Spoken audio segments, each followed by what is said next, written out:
Boa noite a todos. Jesus, o amigo divino, possa nos abençoar nesse instante, possa nos iluminar, como tem feito em todos os momentos da nossa existência. O tema que nos traz a casa, né? Amai-vos e instruí-vos. Capítulo 6 do Evangelho segundo o Espiritismo, a mensagem, comentário dos Espíritos, do Espírito de Verdade, nos deixa esse mandamento. E ele deixa bem claro, para que nós sejamos fiéis ao texto. Ele diz: Espíritas, amai-vos, este é o primeiro ensinamento. Instruí-vos, este é o segundo. No cristianismo encontram-se todas as verdades.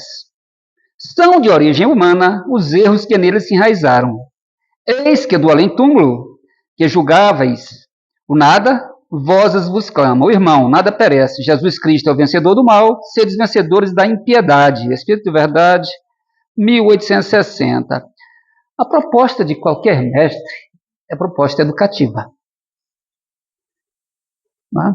E a proposta de Jesus não seria diferente, ele traz algo muito mais amplo. Geralmente nós entendemos os grandes mestres, e aí no sentido espiritual, moral, como aquele que traz uma proposta educativa a seus discípulos, e que estes possam, por extensão, multiplicar esses ensinamentos e propagar na humanidade.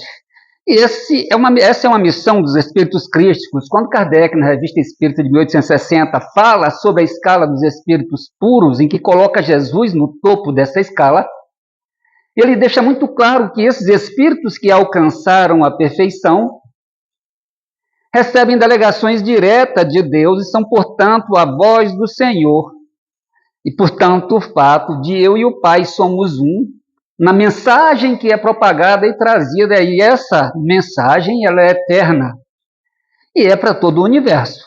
Então, a proposta educativa que Jesus vem trazer é uma proposta que se dá em todas as dimensões. É interessante como isso é replicado quando Pestalozzi, no Instituto Yverdon, lá na Suíça, no Instituto Pestalozzi em Yverdon, ele tem essa preocupação de educar o ser humano em todas as dimensões, não apenas no aspecto intelectual, não apenas no aspecto cognitivo, não é? Mas em todos os aspectos, no emocional, no físico, de todas as possibilidades das dimensões de inteligências que nós possuímos, né? Que são várias. Antigamente a gente limitava a inteligência aos testes, ao coeficiente de inteligência, o QI, onde você coloca uma fórmula lá, algumas questões, tabula essas questões e ali coloca uma nota para alcançar um percentual de acerto, velocidade, enfim. Mas com o tempo nós estamos descobrindo outras possibilidades que nós temos conosco e que vão nesse processo eclodindo à medida em que nós vamos alcançando patamares diferentes do processo evolutivo, tanto no aspecto intelectual, moral, emocional, né? Em que nós vamos expandindo as nossas possibilidades. Nós somos um universo. E aí a inteligência emocional, a inteligência espiritual, a inteligência intelectual, a inteligência musical, a inteligência emocional, uma série de possibilidades em que elas são ampliadas no sentido de ali construir um ser com destino à eternidade, em todas as possibilidades de modificações. Então o processo de conhecimento ele se dá em duas dimensões, mas observe que espíritas amai-vos e instruí-vos, né? Interessante porque ele não separa os aspectos do amor e da instrução.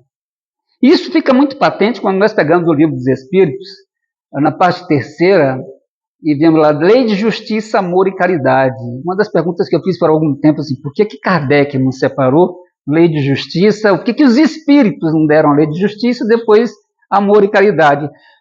Porque a justiça de Deus não pode acontecer sem amor e caridade. Porque é a justiça da perfeição.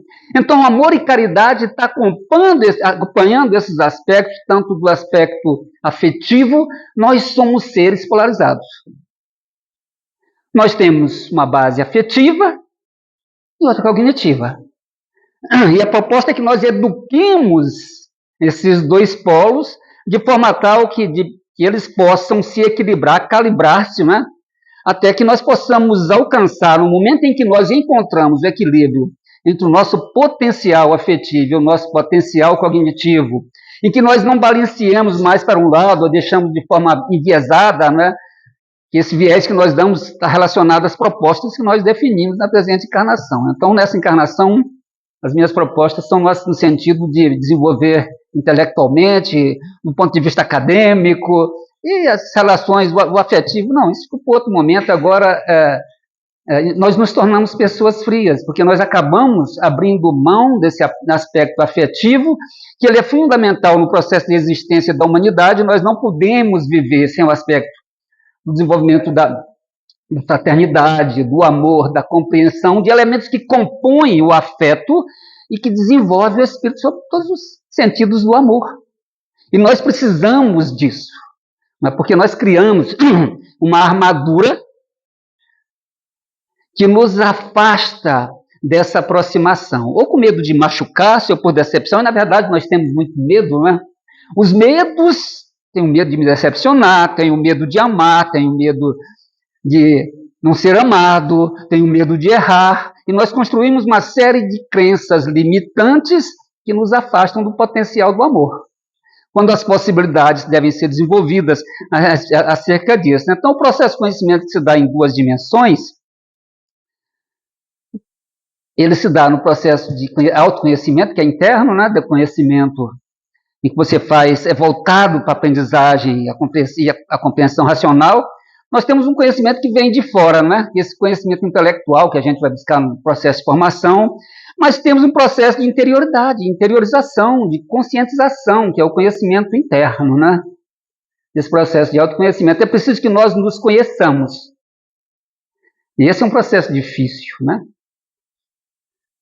Porque é muito difícil nós aprofundarmos, nós termos, vou ser bem sincero, a honestidade emocional para enxergar as nossas dificuldades. Então, muitas das vezes nós transferimos, terceirizamos, colocamos no outro, como Jesus já tinha ensinado, e deixamos isso para um segundo momento. O processo de reflexão sobre as experiências pessoais é interessante, não é? Porque Jesus, quando começa a dizer, conheceis a verdade vos libertará, essa frase ela não está isolada, ou ela é dita de forma aleatória, mas quando nós vamos juntando essa frase, como por exemplo, eu sou o caminho, a verdade e a vida, ninguém vai ao Pai senão por mim, nós percebemos que há uma ligação entre esses momentos em que ele utiliza essas reflexões no objetivo ali de estruturar um caminho, estruturar um raciocínio e coadunar essas experiências, consolidar esses ensinamentos de forma que a gente vai entendendo aos poucos e subindo patamares diferentes no processo evolutivo. Eu sou o caminho, a verdade e a vida, e ninguém vai ao Pai senão por mim. Conheceis a verdade vos libertará. Qual a ligação que há entre esses dois momentos que Jesus está falando? Ambos relacionados ao processo de autoeducação, ao processo de desenvolvimento intelectual, ao processo de desenvolvimento emocional e amoroso. Porque é a partir do conhecimento que nós nos libertamos. E nós muitas vezes queremos engessar essa possibilidade, deixando isso do ponto de vista apenas metafísico, que às vezes está se referindo, conhecer a verdade eu preciso conhecer as verdades do mundo espiritual. Mas o que é o caminho? O conhecimento moral. O que é a verdade? O conhecimento espiritual. E vida não é um acontecimento biológico que nos põe no mundo, no processo relacional, apenas não isso. Vida são todos os acontecimentos que se dão em qualquer dimensão. No aspecto relacional, no aspecto afetivo, no aspecto profissional, onde nós temos as possibilidades nessas relações que acontecem em múltiplas dimensões, em um aspecto bidirecional, em um canal bidirecional, de exercitarmos moral e exercitarmos verdades espirituais. Eu não posso exercitar a paciência me isolando, né, no deserto, em algum lugar, dentro de um apartamento. Né? Antigamente a gente tinha os eremitas, e eles se isolavam na natureza em busca de autoencontro, de encontro com as divindades, mas nós continuamos tendo os eremitas, os do asfalto, que se trancam no apartamento e têm medo de contaminar-se com a humanidade. E isso afasta. Nos afasta das possibilidades. Na usina das relações sociais é que nós desenvolvemos fraternidade, é que nós desenvolvemos paciência, é que nós desenvolvemos amor, é que nós desenvolvemos cuidado, é que nós desenvolvemos empatia. E no momento em que eu me isolo e me fecho no meu mundinho, com medo da contaminação, eu perco essas possibilidades. Né? Há uma canção desse processo de conhecimento feito por uma banda mineira que eu gosto muito. Vocês gostam de MPB, né? Essa música é feita pelo Sérgio Magrão, pelo Luiz Carlos Sá. Uma composição lindíssima, não é? É uma poderosa metáfora sobre busca de autoconhecimento e aceitação. É um manifesto de coragem e vulnerabilidade. E essa banda se chama 14 Bis. Mas a música fez sucesso com outro grande artista nacional, né? Todos vocês conhecem, que é o Milton Nascimento. E ele começa dizendo: por tanto amor, por tanta emoção, a vida me fez assim, doce ou atroz, manso ou feroz, eu, caçador de mim. Isso é uma busca. No momento em que ele diz: nada temer senão o correr da luta, nada fazer senão esquecer o medo, os nossos medos. Abrir o peito à força de uma procura. Fugir às armadilhas da mata escura. Longe se vai, sonhando demais. Mas onde se chega assim? Vou descobrir o que me faz sentir eu, caçador de mim. Então, o que essa letra vem mostrar? Né? Presa às canções, entregue às paixões. Vou me encontrar longe do meu lugar, eu, caçador de mim. A busca do autoencontro, de conhecer as nossas fragilidades, e no momento em que ele fala dos medos, se reflete nessa busca do autoencontro, de nós estarmos... Essa música é fantástica, né? Muitas vezes a gente... Vocês todos já ouviram, né? Mas já pararam para escutar?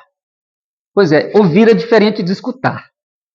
E quando nós sentamos para escutar, nós entendemos a percepção, aquele momento de emoção, de inspiração em que o autor teve, num processo em que vem nos mostrar as possibilidades de encontro. Está dentro de mim, porque Deus está dentro de nós. Nós não vamos encontrar Deus lá fora. Nós vamos encontrar Deus dentro de mim, dentro de nós, no momento em que me preocupo com o outro. No momento em que me desperta o cuidado por aquela pessoa que eu amo. No momento em que a paciência deve ser exercitada, eu estou encontrando Deus nessas possibilidades. E Ele está em tudo. Né? E no momento em que eu, como ele diz, nada temer senão correr da luta, nada fazer senão esquecer o medo, abrir o peito à força numa procura. Nós vamos buscar as nossas emoções, ultrapassar as decepções, vencer esses desassossegos emotivos, não? Que nos contaminam, ainda que nos fazem uma pessoa fria, distante.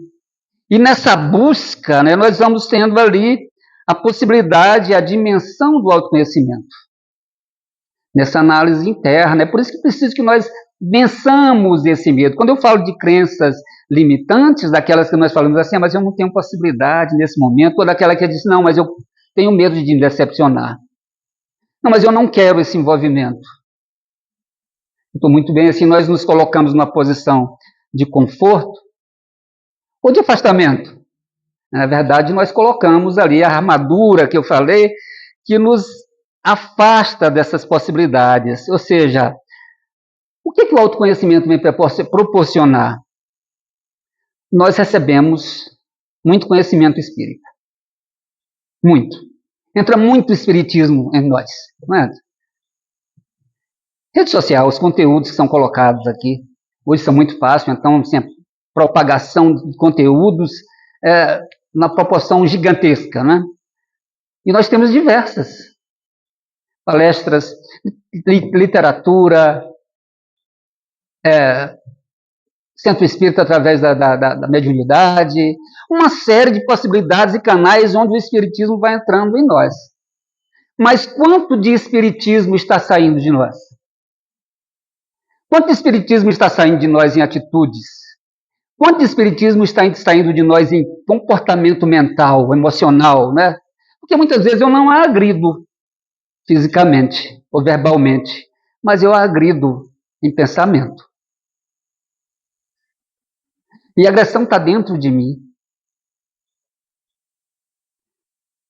No momento em que sai espiritismo de mim, esse é um processo de autoconhecimento que está me ajudando a fixar o aprendizado. Então é preciso que eu tenha essa coragem de reconhecer as minhas falhas, as minhas dificuldades, que isso ajuda a aplicar o conhecimento de forma ética e consciente. Então, no momento que eu não faço ao outro o que não gostaria que fizesse a mim, e eu penso duas vezes, se eu não vou gastar que façam isso comigo, é um processo em que eu já reconheço as minhas dificuldades. Né? O conhecimento intelectual ele amplia os horizontes, mas ele possibilita o nosso desenvolvimento no aspecto de construção de elementos de censura. Eu consigo sopesar esses aspectos a partir do meu desenvolvimento e compreender o que está dentro de uma estrutura ética moral. Às vezes a gente exige, assim, mas fulano com tanto conhecimento e essa postura moral, que a coisa está sendo aplicada apenas em um sentido, sem repercussão no outro. E nós podemos aplicar o conhecimento científico em benefício do nosso desenvolvimento moral? Sim. Nós temos elementos que possam ser sensores dos nossos processos, através do conhecimento puramente intelectual. Nós temos capacidade de desenvolver esses sensores que eles podem agir a partir do conhecimento da ética, dos processos de construção do que eu chamo de um sensor interno. Como é que esse sensor interno é desenvolvido? A partir de informações. São informações que formam este sensor. Informações dos pais, dos primeiros professores, de um contexto de época, de um contexto político, do sacerdote, da religião que eu participei, das encarnações passadas, do meu processo de formação intelectual. Mas essas construções estão sempre corretas? Certamente que não. Elas muitas vezes estão estruturadas em clichês que são cristalizados na sociedade, na família, que equivocadamente nós assumimos como verdades. Então, aquilo que eu digo como que pode ser certo ou errado, pode ter um viés muito pessoal, ou um viés de uma construção, de um clichê que foi associado na família. E nós conhecemos um monte deles. Não precisamos nem citar, né? Então, na verdade, na medida em que nós vamos analisando essas possibilidades, envolvendo a ética, o conhecimento intelectual, nós ampliamos a nossa capacidade de autoanálise. Ou seja, ele é um ciclo, né? Esse processo de conhecimento. Ele começa na experiência, começa lá no empírico. Nós vivemos num grande laboratório da família, onde nós fazemos a experiência baseadas, né? Nós construímos as nossas vivências baseadas em experiência. Muitas vezes eu exagero na fórmula do afeto, coloco afeto demais. Mas às vezes eu esqueço de colocar afeto. E a experiência não fica muito bem resolvida, não é? Por isso a reencarnação vai nos trazendo de volta a esse laboratório para nós repetirmos a experiência, voltarmos lá os tubos de ensaio das relações, para que a gente possa reconstruir as fórmulas quanto eu preciso de cada coisa, né? Faltou amor, faltou compreensão, faltou verdade, faltou cuidado, e aí nós começamos esse despertar pela razão. Por isso que o despertar é pela razão. Significa sair da ignorância, da escravidão, do erro, por meio da compreensão. Compreensão consciente. Compreensão racional. Conhecereis a verdade. Aí que nós entendemos o que Jesus está dizendo. Ele não está pedindo apenas que nós nos eduquemos no aspecto espiritual. Ele está convocando que nós nos eduquemos em todas as possibilidades. Porque essa educação que vai me tirar da escravidão do erro. Essa educação que vai provocar uma compreensão consciente. Porque minha capacidade de raciocínio é expandida. Se nós limitamos essa análise, é por falta de coragem, é por egoísmo, é por vaidade. Às vezes eu não quero dar o braço a torcer para o outro. Razão é um instrumento de libertação. A razão é um instrumento de libertação quando o ser humano reflete, quando ele questiona, quando ele busca compreender, quando ele rompe com as crenças cegas. Quando nós rompemos com os automatismos. Mas nós ainda fazemos muitas coisas assim. Eu prefiro uma informação de prateleira, que ela está pronta, e eu não preciso estudar, eu vou lá e consumo essa informação. E o que é uma informação de prateleira? É aquela que alguém formatou acerca de alguma coisa e que ela tem um viés muito pessoal, ou que ela é limitada, encurtada, que ela não é ampla sobre todos os aspectos. Então eu consumo aquele pedacinho, vou brincar com vocês aqui, né? O antigo Twitter, o X, o aplicativo ele permite que você coloque até 5 linhas sobre uma ideia qualquer, não é isso? 10 linhas, não sei. Ele coloca uma limitação lá. E alguém consegue dizer tudo ali em 5 linhas?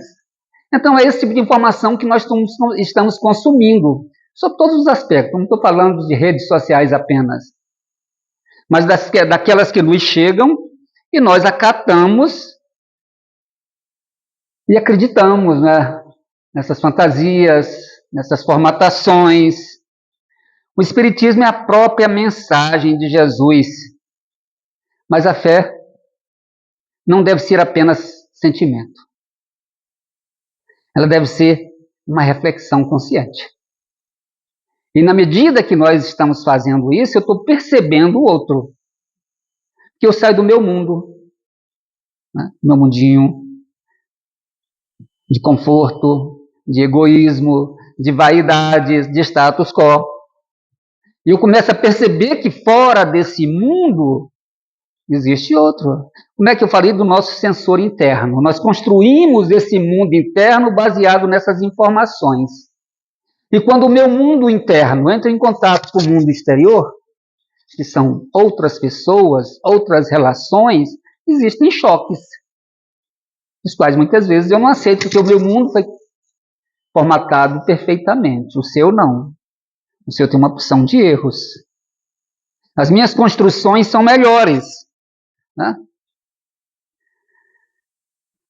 Questionar a realidade, os próprios hábitos, buscar a coerência entre fé e razão, aplicar conhecimento na vida prática, amar o próximo. É interessante, quando nós analisamos a parábola do bom samaritano, quem aplicou o conhecimento na vida prática? Porque o primeiro que viu é um sacerdote, alguém que passou a vida inteira recebendo informações acerca do próximo, da lei de Deus, de todo o contexto de amor. Daquele que nós pressupomos que deve ser o condutor das criaturas e aquele que não se furtaria a escutar. Não a ouvir, mas a escutar. E o primeiro é o sacerdote. E ele viu ou ele olhou? Ele observou? Ele apenas olhou de relance e falou, não tenho nada a ver com isso. O segundo, que também era um sacerdote, era um levita. Interessante, abrindo um parênteses, né?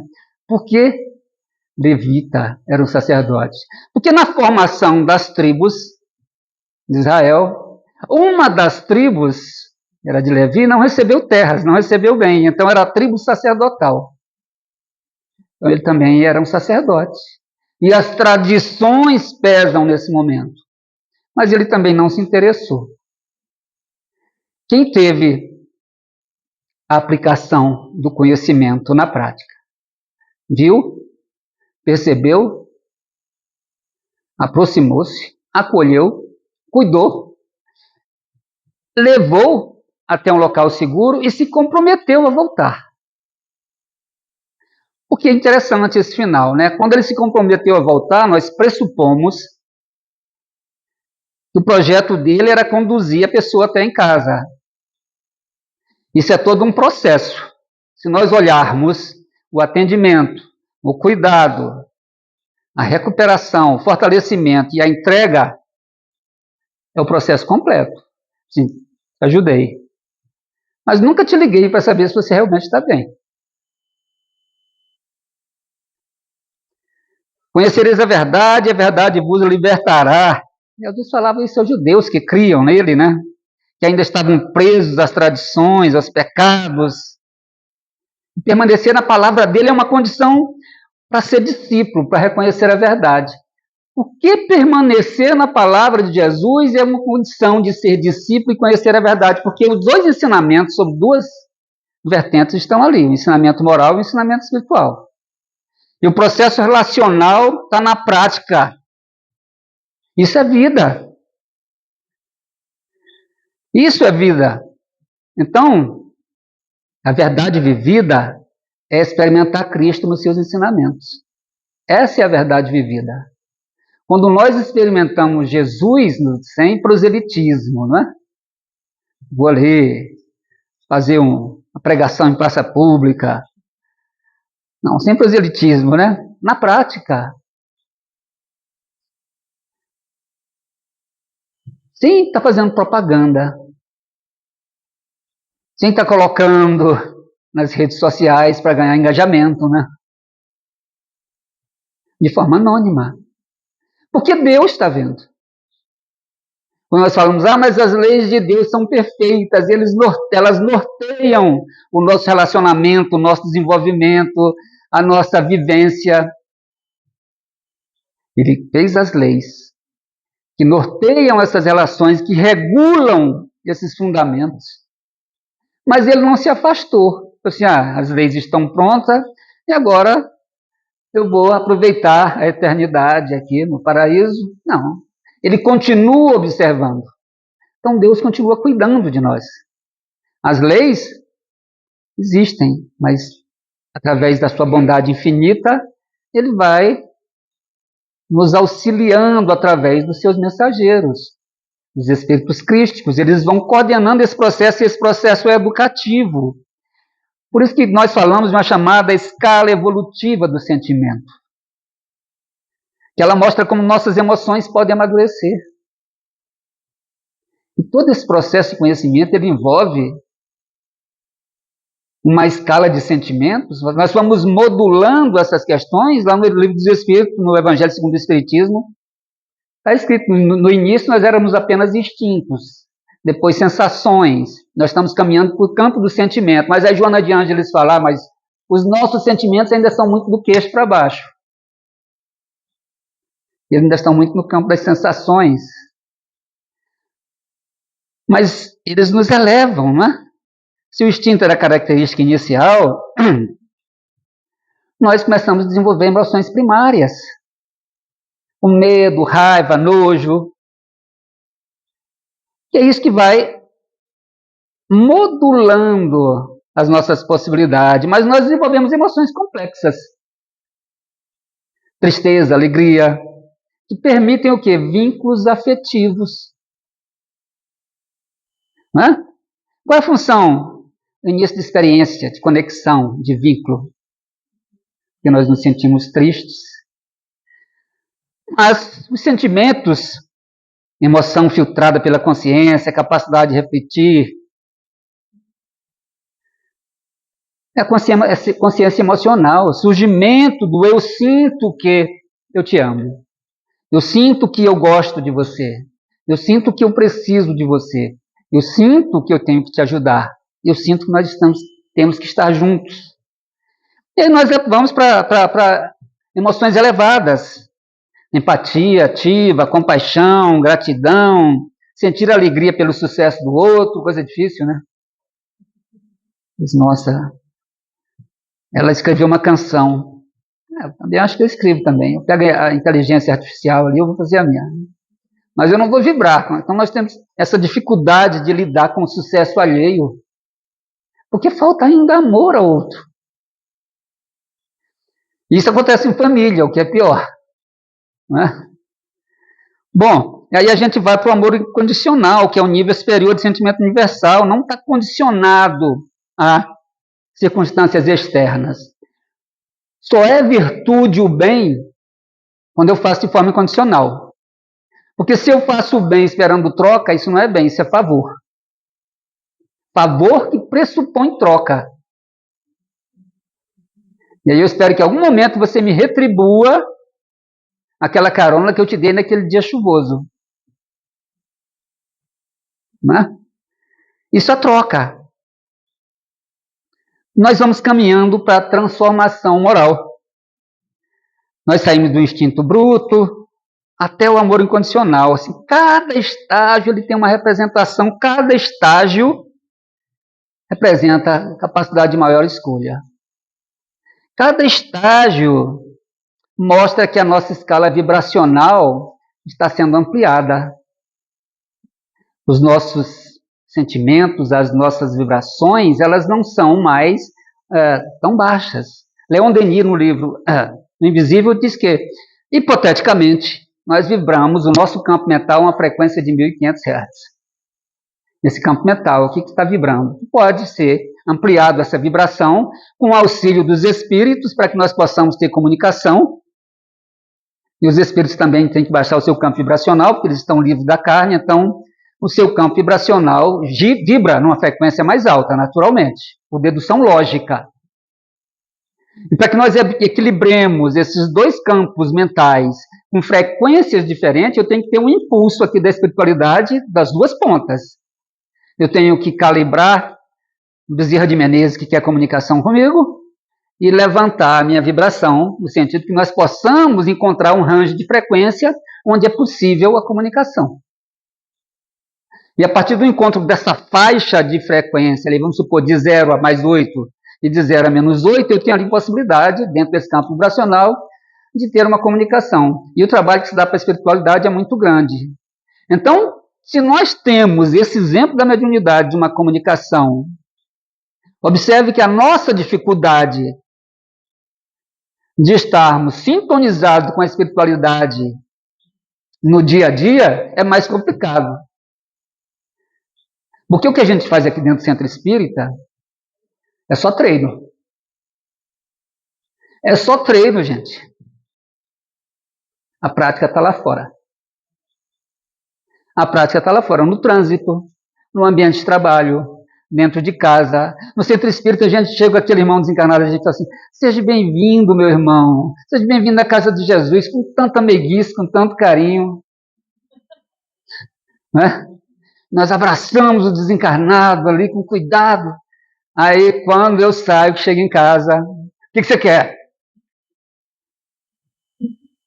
Olha a diferença. Como é que nós estamos tratando os encarnados? Da mesma forma que nós tratamos os desencarnados? Por isso que o Centro Espírita é treino. E lá que a razão vai colocar em prática o que Cristo nos ensina. Então, esse processo de desenvolvimento que se dá de dentro para fora, né? No cuidado, no tratamento. É o que nós chamamos de transformação moral. É a bússola da reeducação. Hoje a gente tem aqui o GPS. Eu posso recalcular a rota a cada erro. Então, se eu tinha um caminho e percebi que me equivoquei, vamos recalcular a rota. Qual é a rota? Qual é o norte? O norte é Jesus. O norte é Jesus. É o modelo. E para lá que eu vou colocar o meu campo magnético. Mas ele vai estar sempre vibrando para lá. E eu preciso colocar aqui a bússola na altura do peito para ela achar o norte. Eu tenho dois nortes, né? O norte geográfico e o norte do campo magnético da bússola. E o campo magnético da minha bússola é Jesus. E eu tenho que ir sempre em direção a ele. Esse é o meu norte. Não é verdade?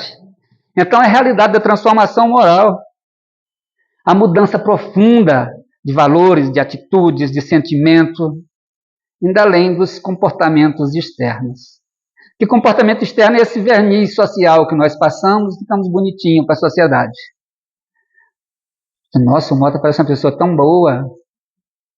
O verniz social que nós colocamos. Qual é o processo? Reconhecer os erros. Não há reforma íntima, não há autoconhecimento sem reconhecer os erros. Né? Abrir o peito à força de uma procura. Fugir das armadilhas da mata escura. É o que diz a canção, não é? Substituir os impulsos egoístas por escolhas conscientes, amor e fraternidade. Gente, que coisa difícil, né? Porque os meus impulsos egoístas me colocam numa condição de conforto.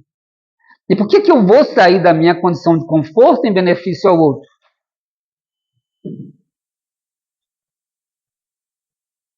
E nós colocamos limitações na nossa capacidade de amar. Se eu pegasse uma escala, metaforicamente, e colocasse aqui de 0 a 10, eu diria que nossa capacidade de amar está aqui até 4 ou 5, talvez, né? Porque nós colocamos limitações, nós colocamos condicionantes para amar. Eu falo assim, não, você errou 3 vezes comigo, eu não perdoo. Então, quando eu coloco elementos que apenam o outro, eu estou dizendo que a má capacidade de errar é até aquela. Quando Pedro perguntou, Senhor, quantas vezes devo perdoar meu irmão? Até 7 vezes?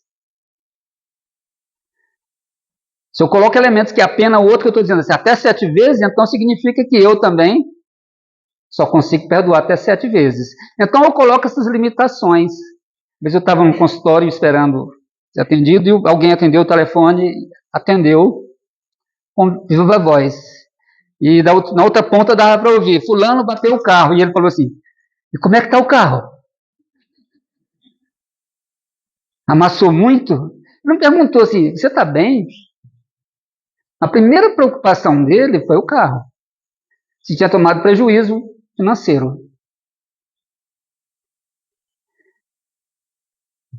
Tem gente que faz uma tempestade porque quebrou um copo em casa. E às vezes demite a funcionária porque quebrou um copo. É uma tempestade. Outros. O que nós colocamos de valores nos nossos objetivos? Um copo? Uma televisão?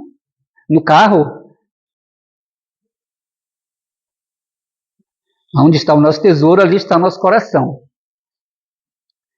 Então, substituir esses impulsos egoístas por escolhas conscientes é amor e fraternidade. Mas isso tem um resultado, né? É uma equação que nós vamos colocando as variáveis e qual é o resultado dessa equação? O indivíduo passa a agir não por medo de conveniência, mas por convicção moral e espiritual. Eu faço bem por convicção moral. Eu faço bem por convicção espiritual. Eu não estou fazendo bem procurando uma justificativa, não é? Assim, eu tive uma crise de filantropia, comprei presente para todo mundo no Natal. E aí entreguei aqui na SODEC, né? Nunca mais apareci. Sabia como é que estavam as crianças, se elas gostaram do presente, se elas estão precisando de mais alguma coisa durante o ano. Não, estava sendo naquele momento. Essa é a bússola da reeducação. É um instrumento que orienta o caminho, transformação moral. Por isso que nós falamos de reforma íntima, de reforma moral, e eu particularmente gosto mais do termo. Reforma moral não significa que o outro está equivocado, absolutamente, é uma questão de escolha. Porque eu entendo que ela tem uma abrangência maior. Porque a repercussão da moral não se dá só internamente, mas ela se dá na exteriorização dos meus atos, das minhas atitudes. O resultado dessa equação, ou seja, eu vou orientando o caminho, eu vou ressignificar o aprendizado. Quando é que eu ressignifico o aprendizado? Quando eu vejo as experiências passadas não como fracasso, mas como lições. Porque nós lidamos muito mal com os nossos fracassos. Todo mundo estava vendo, menos eu. Todo mundo sabia, por que eu não vi? E aí você entra num processo de autoculpa. E a autoculpa te destrói emocionalmente. Te desconstrói. E vira, né, um monodeísmo. Eu sou incompetente, é porque eu não dou sorte, é porque isso e aquilo, é porque Deus está me castigando, é porque eu fiz alguma coisa errada na encarnação passada e estou pagando. A encarnação não é lei de talião, não é sobre pagamento. A encarnação é sobre aprendizado e crescimento. Nunca foi sobre castigo. Só na cabeça de algumas pessoas. A encarnação não é sobre castigo, é sobre desenvolvimento, é sobre oportunidade, é sobre amor. Porque a lei é de justiça, amor e caridade. Então, a reeducação é um instrumento que orienta o caminho da transformação moral. E ela funciona como uma bússola. Eu vou ressignificar. Transformador em sabedoria. Ressignifiquei? Signifiquei. Primeiro passo, né? O que eu preciso agora? Praticar. Então, buscar instrução contínua. Eu preciso buscar instrução contínua, uma doutrina, uma filosofia, uma religião, para alimentar uma fé raciocinada e evitar a estagnação. Eu li há tempos atrás umas 2 questões do Livro dos Espíritos e nunca mais leu nada, então nós estagnamos naquele conceito ali, nós queremos expandir ele para tudo. Nem todas as respostas estão no Livro dos Espíritos, é preciso que a gente junte as 5 obras e veja o que Kardec quer dizer no restante. E aí nós entendemos o complemento da questão primeira, que é Deus. Quando nós estudamos na Gênese o capítulo de Deus, né? Ou quando nós estudamos no Evangelho, ou em céu e inferno, nós precisamos estudar tudo. Esse é o processo de fé raciocinado, ou seja, é reformar hábitos e pensamentos. E a síntese disso é transformação moral, educação, praticar, ressignificar, reeducar. Todo esse processo vai nos levando ao amai-vos e instruí-vos. Porque na medida que eu me instruo nas 2 dimensões do autoconhecimento e do conhecimento intelectual, eu aprendo a conhecer o outro. Qual é o maior mandamento? Pergunta o fariseu a Jesus. Amarás. E o segundo mandamento, semelhante a este, amarás o próximo como a ti mesmo. Tem 3 coisas básicas nesses 2 mandamentos. 3 deveres apenas. Primeiro dever, amar a Deus. Segundo dever, amar a mim mesmo. Terceiro dever, amar o próximo. Se eu descumprir um desses deveres, eu descumpro os outros 2. Porque Jesus falou, toda a lei e os profetas estão contidos nesses 2 mandamentos. Então, na medida que eu me instruo, significa que eu estou me amando muito, porque eu quero o melhor para mim. Eu preciso me modificar, eu preciso ressignificar, eu preciso fazer um diagnóstico da minha caminhada. Aceitar intelectualmente os princípios da fé, da filosofia, reconhecer a importância do amor, do estudo, e a partir daí eu vou expandindo, né? Eu vou substituindo vícios por virtudes. É um processo natural. Ele não acontece, agora você vai fazer isso. Não, eu vou fazendo essas escolhas na medida em que eu amplio as minhas possibilidades. E elas vêm naturalmente.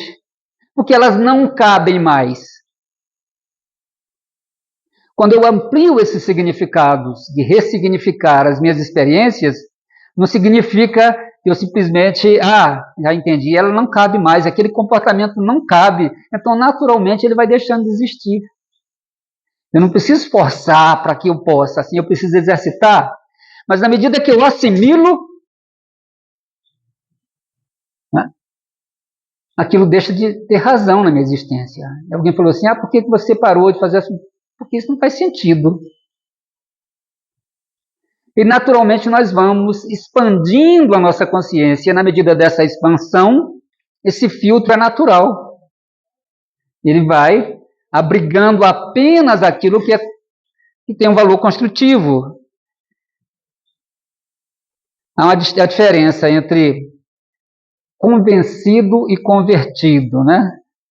Convencimento é racional, mas ainda superficial. Assim, eu li um texto sobre o perdão. E aí você está convencido de que você deve perdoar? Não, não é bem assim. Eu concordo com tudo que está lá, mas eu ainda não consigo fazer isso não. Então eu estou convencido que tenho que perdoar, mas ainda não consigo fazer. Quando eu estou convertido, é que a conversão é integral e ela envolve a razão. É coração e prática. Li o texto sobre perdão e perdoo. Eu não sou apenas convencido que eu devo perdoar. Aí a conversão é no sentido mais amplo da palavra, né? Não é no sentido pejorativo, como muitas vezes nós utilizamos. Então, é transformar a teoria em prática pessoal. É praticar e aplicar o amai-vos em gestos concretos. É estudar e manter a fé raciocinada, viva e crítica. É reeducar e transformar hábitos em sentimentos, consolidando a conversão. Para finalizar, esses são os dois momentos da vida de Paulo de Tarso. No momento em que ele ainda está muito conturbado, ele diz: o mal que eu quero, o bem que eu quero eu não faço, o mal que eu não quero eu faço. Isso foi um momento. Próximo ao final da sua existência, ele já diz: hoje já não sou eu mais quem vivo, é o Cristo que vive em mim. A mudança total, em que ele ali realmente está não apenas convencido, porque ele sabia que precisava praticar o bem, mas ainda não conseguia. Então ele estava convencido que tinha que mudar, mas ele é convertido no momento em que ele fala: não sou eu mais quem vive. Que Jesus nos abençoe e nos conduza de retorno aos nossos lares na sua paz.